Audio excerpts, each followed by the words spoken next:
In this video, we're going to cover the WordPress page and how to create one. And to do that, we need to first log into our dashboard area, and I've already done that here.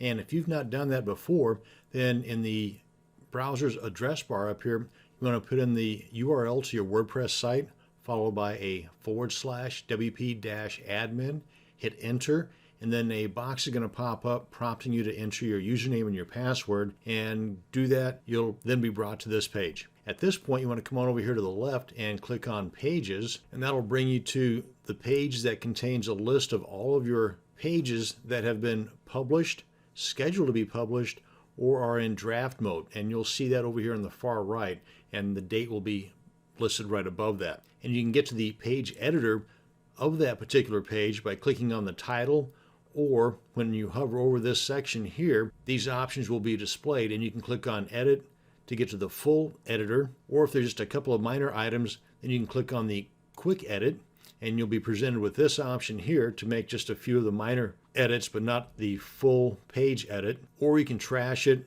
or you can view it in your browser. And to create a new page, you can do that a couple of different ways, by coming over here to the far left and clicking on Add New under the Pages section, or on the Pages page, you can come up here and click on Add New, or in the admin toolbar, you can hover over the word New, and you'll get this drop down, and you can click on Page. That'll bring you to the page editor, where you can enter the title and the content of that new page. And as soon as you enter the title up here in the title bar and click outside of that, WordPress will assign it the slug or the URL to that page. And if you decide later on that you want to edit the slug, maybe make it smaller or change it altogether, you can do that by clicking on Edit, make the change, click on OK, and then if you've already published this page, you'll have to come over here to the right and click on the Update button, because this button over here will reflect if it needs to be published, or if it needs to be updated, or if it's going to be scheduled for a later publication. And I'll cover that here in just a second. But getting back to the editor box, you've got these formatting options here that are very similar to the formatting options of most any other document processing program like Microsoft Word or OpenOffice. And if you are presented with only the single row of formatting options, then you can click on the toolbar toggle option here on the end, and that will display the remaining row or rows of formatting tools. And then you just enter your content here, and you can do that a couple of ways, just by typing away in either the visual tab, which is kind of like a WYSIWYG or what you see is what you get format, or you can enter it in the text tab, and you have less formatting tools to work with, but you can still do the same thing if you're familiar with writing out the code longhand. But coming back to the visual tab, if you have content already produced elsewhere that you want to copy and paste into the editor window, and that content is already formatted, maybe you've got some clickable links, or you've got some text that's bold or italicized like I have in this example here. This is a clickable link. This text is bolded and this text is italicized, and this is a Word document. And if you wanted to copy and paste something like this and maintain that formatting, then you want to make sure that this text icon does not have a border around it. Let me demonstrate. I'm going to go ahead and paste that content in here by holding the Control key down on my keyboard and hitting the letter V as in Victor. And you can see that it's maintained that formatting. Now, it did not carry over the text color, and that might just be a theme issue, but it did carry over the formatting for the clickable link. Let me show you in the text tab. You can see here where it's got the ahref tag. Now, if you did not want to carry over the formatting, if you wanted to get that stripped out, let's go ahead and select this and delete it. Then you would click on this text icon. You'll get this pop-up telling you what you're about to do and how to toggle this on and off.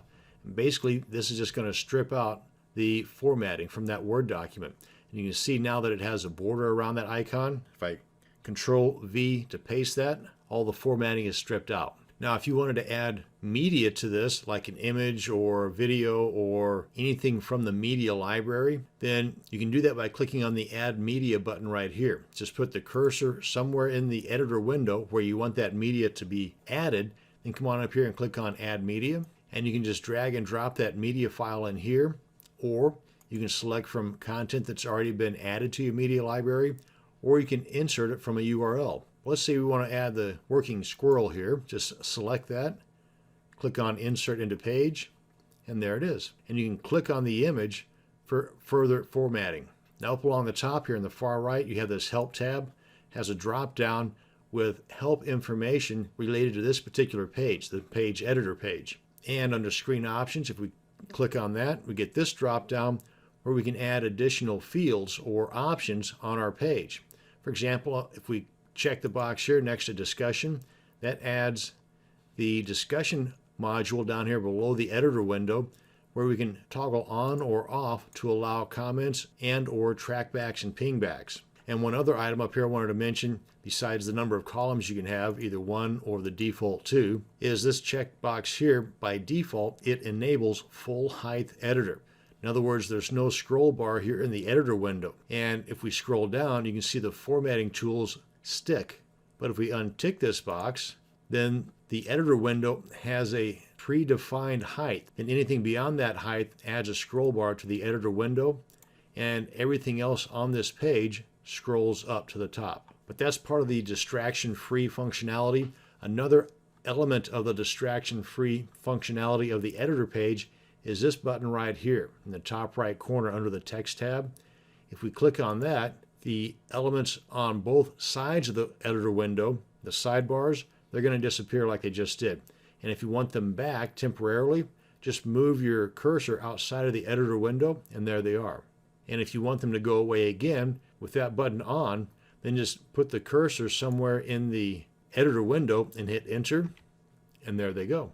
And that's more of the distraction-free editing. Let's go ahead and turn that off and close up the screen options tab. And over here on the right, you have these different modules, the top one being publish with different elements there where you can publish it immediately, or if we click on edit, you can see where you can schedule this later. And if we change that to a later date and hit OK, you can see that publish button changes to schedule. You can also save it as a draft if you want to just come back later and work on this to finish it up. And under visibility, by default, once it's published, it's going to be visible to everybody. You can change that by clicking on edit and make it password protected or private so that only people that have access to this URL will be able to see it. And whatever changes you make here, be sure to click on OK. Otherwise, you're not going to stick. Oh yeah, let's come on back here and make this today, so I can get the publish button. Then you've got page attributes, and depending upon the theme that you're using will depend on the number of templates that you have to choose from here. And if you'd like to add a featured image, then you have that option right here. And these modules can be moved around too.